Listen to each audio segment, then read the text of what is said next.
911, what's your emergency? Hey folks, welcome back to the channel. Thanks for tuning in. Thanks for watching. Yeah, you saw by the thumbnail. This is an announcement I didn't really want to ever have to make, and this is an announcement that's been difficult for me to make because it's been in the making for a while. Life has moved on, but yes, I was in an accident and I was T-boned.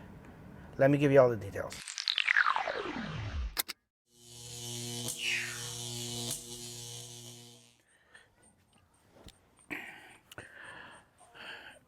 Okay, folks, thanks for tuning in.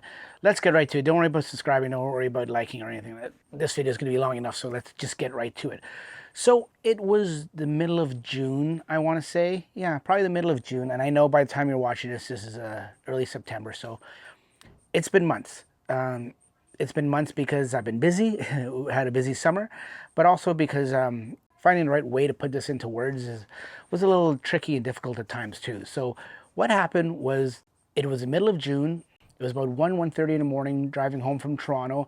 1:30, roads were pretty quiet. I'm going westbound on this main road in Toronto. I come to a red light. I was sitting at a red light for probably about 30 seconds.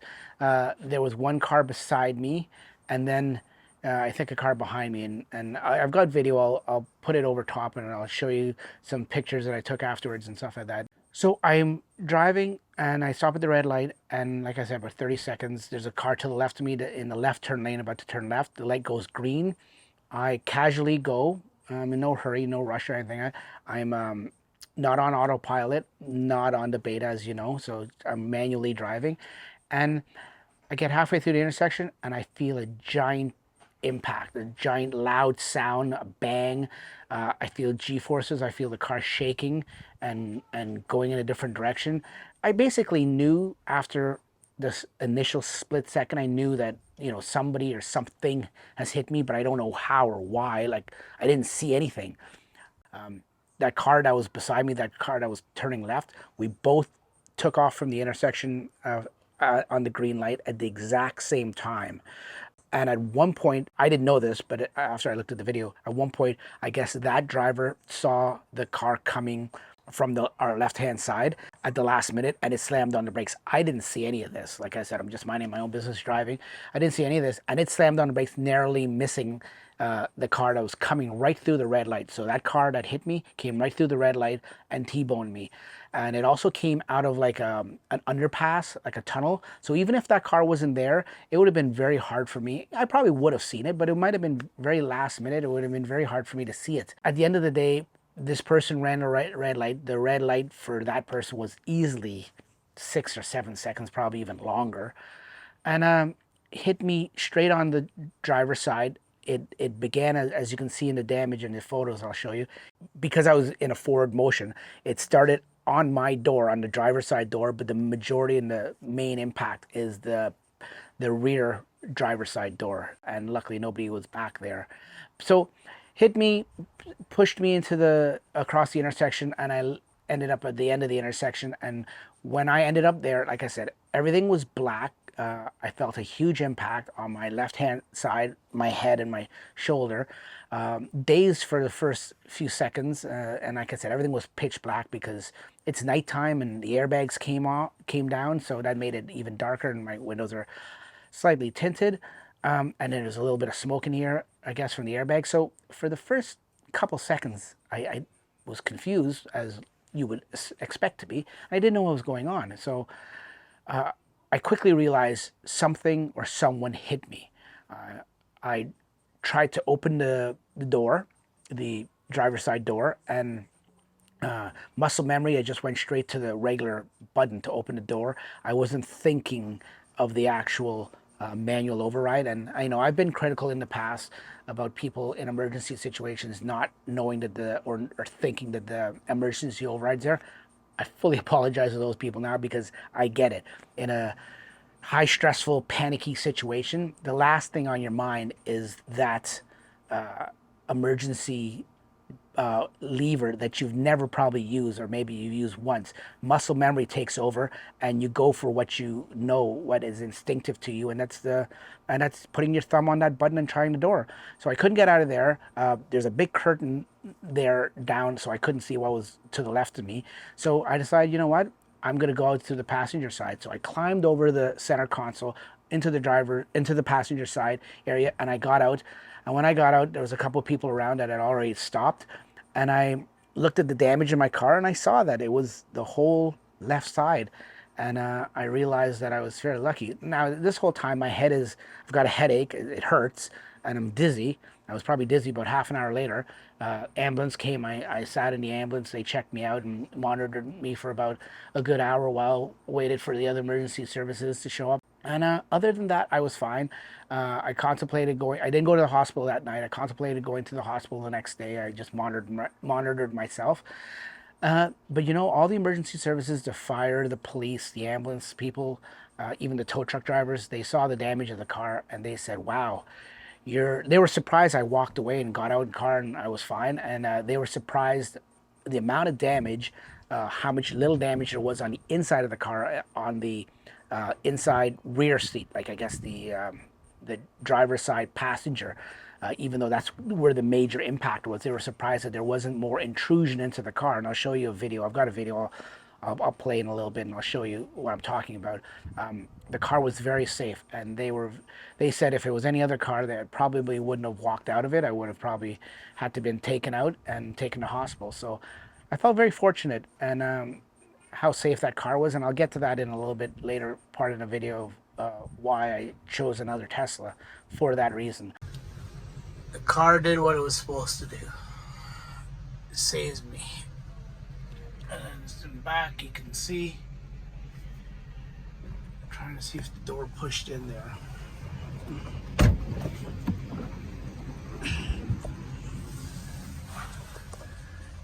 And it pushed in a little bit, as you can see in the top corner there. It pushed in, but the occupant would have been fine. The shoulder might have hurt a lot, but that might be from the airbag going off, actually. Okay, so this is the final goodbye to the car. Probably last time I see it though. Okay, so I'll stop right now and show you the video of the next day when I went to the pound where the car was to try to get my personal belongings out of it. I couldn't, and you'll see in the video.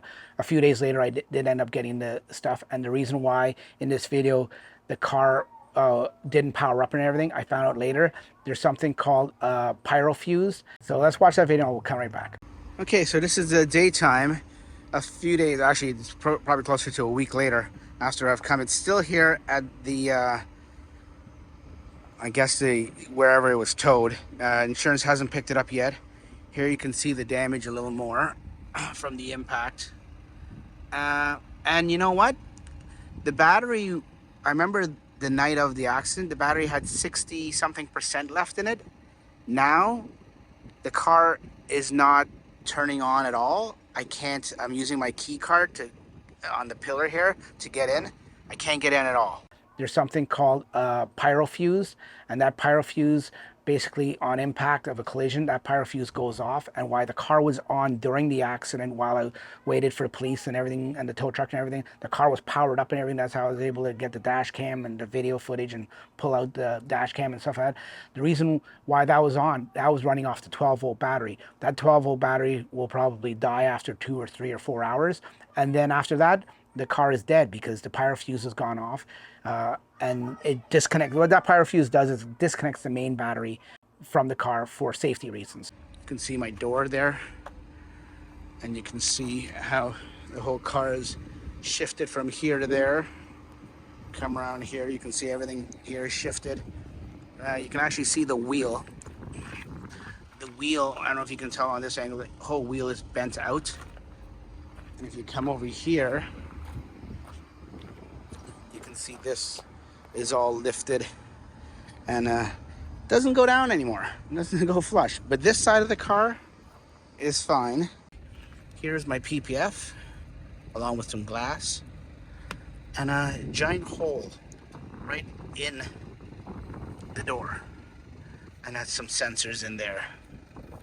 I don't know, I don't want to get shocked if there is any power left in it.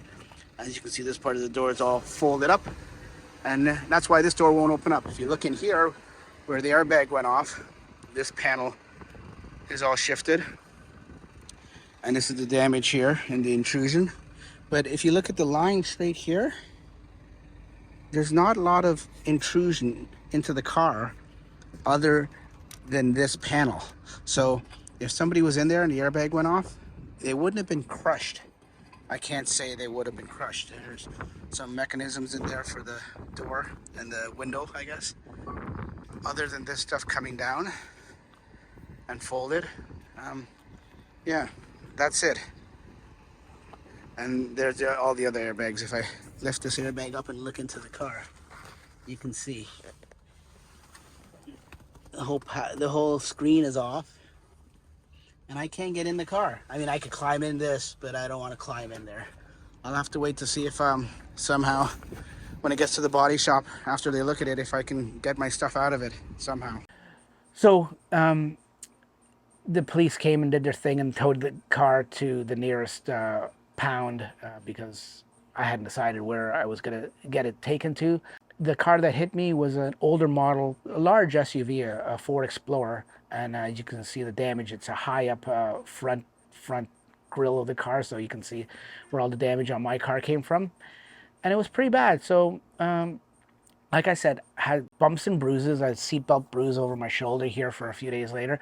But luckily, I went to my chiropractor, and a lot of people, including my chiropractor, said, you know what? It's not going to be right away. You're going to feel this probably days later. And you're going to get achy and everything, and maybe even stiffen up and have more chiropractic care, or maybe you have to go to the doctor or get some painkillers or something.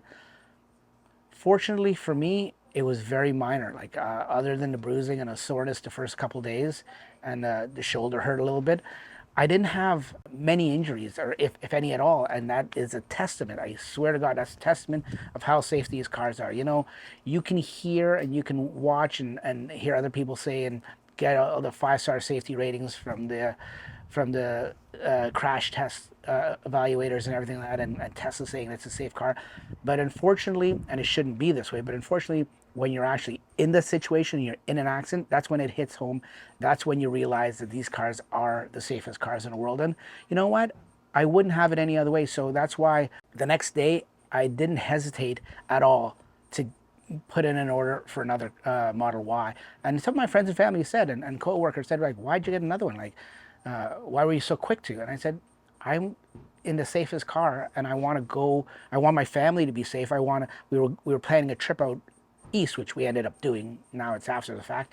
And you know what? I didn't have a worry in the world having my whole family in there, my precious loved ones. Sounds corny, I know, but it's true.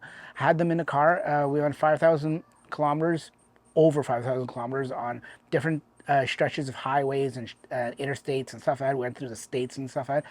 And I didn't worry that if we did get into an accident, we did hit something, an animal, because there's a lot of deer and moose, I learned, out east.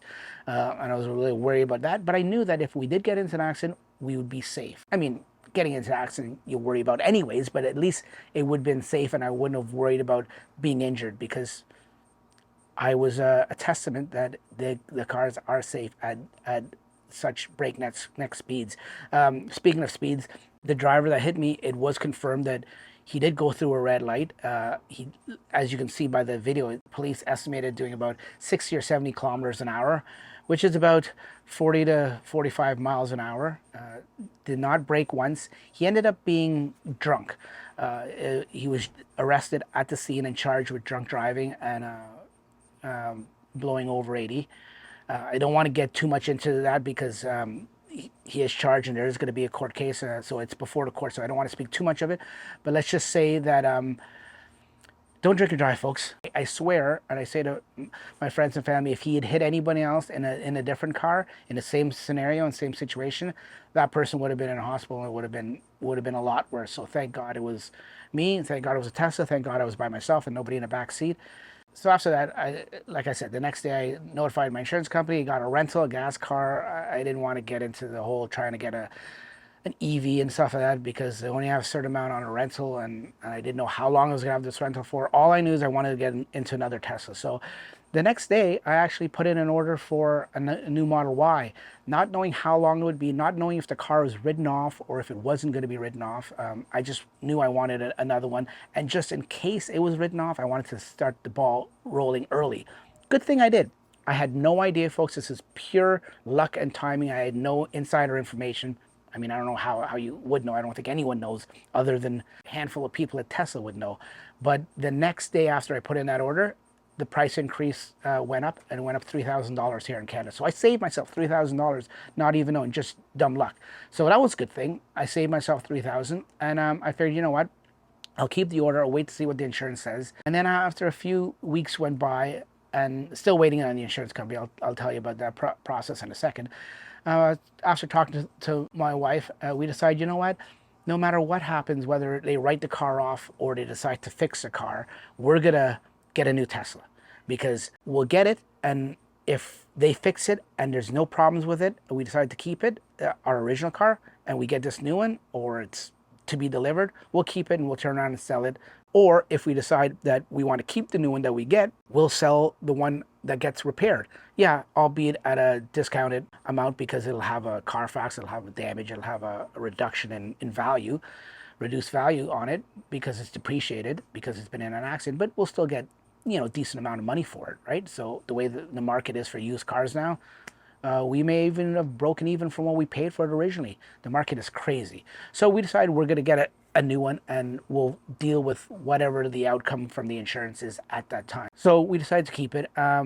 It so happened, and let me stress this and clarify this. The next step of how we got a car sooner than we anticipated, because when I first, let me tell you, when I first put in an order, I put in the order for the exact same car that we have now, the white, with the 7 seats, Gemini wheels, tow hitch and everything. We put in an order for that. It said that it was going to be estimated delivery anywhere from December 2022 to April 2023. So all I knew is I couldn't wait that long. So I have a friend that works for Tesla that's a sales advisor. He doesn't work high up or anything. He's just a regular sales advisor. Not a regular, but he's a good sales advisor. I don't want to put his name out here in the video. If you want a good sales advisor that's very customer service oriented, very good with communication, gets back to you, keeps you in the loop of what's going on throughout the whole process and stuff like that, even if it's months.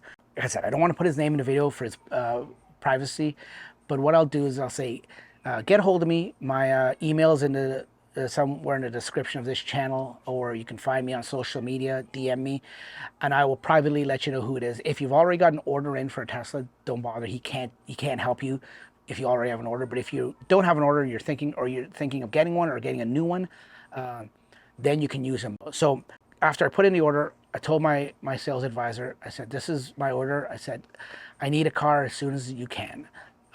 Not that, you know, I'm thinking better than December to April. I was thinking a few months, right? So I said to him, I don't want black, it's just too dark. But other than black, I'm not picky on the color. The interior, we like white, but if it isn't white, so be it. But we like to keep white. I said we had a 7-seater. If you have a 5, I don't care. We use a 7-seat so little in the white car that it didn't make a difference. I said preferably a tow hitch, but it's not going to be a deal breaker if it doesn't have the tow hitch. And then Gemini wheels if you can. But I said, you know what? Just get me a car. I don't care what it is, as long as it's not black. And it has to be a long range, because I didn't want a performance, because it's a family car. We don't need a performance, plus the extra money in a performance. We just didn't feel that was necessary. So we said just a long range. So I think me being not picky, and also it being timing. Timing is so much, I think, the biggest part of this. It was nearing the end of June, which everyone knows that's the end of quarter push. I think that had a big thing to do with it. I was incredibly fortunate. Did I ever expect to get it that quickly? No, not at all. But it worked out, and I'm happy that it did work out, and I'm happy I did get it, because I would have had to, God knows how long I would have had to wait. But like I said, there was no preferential treatment or anything. Like I said, it was timing, and also because I wasn't picky. If you're not picky, you just say you want a Model Y or a Model 3, you could probably get one pretty soon. So we got the car, and we were able to go out east on our 5,000 kilometer road trip, and it was great. The car we got, it was a blue exterior. You've seen it in some of the other videos, some of the videos I put out before I actually made this one. Blue wouldn't have been my first choice even when I got my Model 3 originally back in 2018. But now that I have it, it's a nice blue. I wish it was a little lighter, but you know, obviously you can't do that unless I get it wrapped or something like that. It has white interior, just like the old one. And it has a tow hitch, just like the old one, even though I haven't used it yet. So the only difference is this one's a 5-seater. The other one's a 7-seater. We haven't noticed any difference on that long road trip we went out east. We needed the trunk anyway, so if we had a 7-seater, they would never have been up. They would have been down. So we've had the car for a few months now, and we haven't noticed any difference between the 5 and 7 in terms of, when I say notice any difference, we don't miss the 7-seater. And of course, it had the 20-inch induction wheels, which is the old one had the Gemini.